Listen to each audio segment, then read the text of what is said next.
லகவுலு ரசூலின் கரீம், ரசூலே கரீமுடைய கவுலாக இருக்கிறது.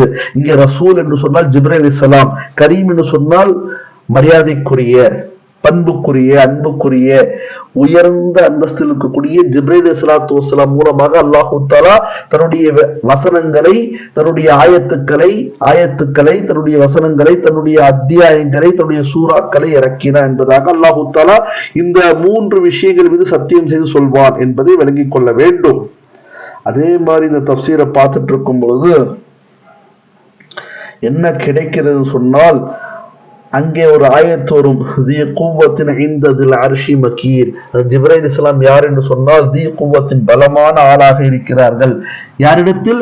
இந்ததில் அர்ஷ், அர்ஷுடையவனிடத்தில், அதாவது அல்லாஹ்விடத்தில். அதே மாதிரி மகீனாக இருக்கிறார்கள், பெரும் பதவி உள்ளவர். முதா, அவருடைய பேச்சு கேட்கப்படுகின்றன. சம்ம அமீன், இன்னும் அவர்கள் யார் என்று சொன்னால் சம்ம அமீன். சம்ம அமீன் என்று சொன்னால் அங்கு ஹஜ்ரத் ஜிப்ரீல் அலைஹிஸ்ஸலாத்து வஸ்ஸலாம் நம்பிக்கை உடையவராக இருக்கிறார்கள் என்பதாக சொல்லப்படுகிறது. இப்படிப்பட்ட வசனங்களுக்கு பிறகு அல்லாஹ்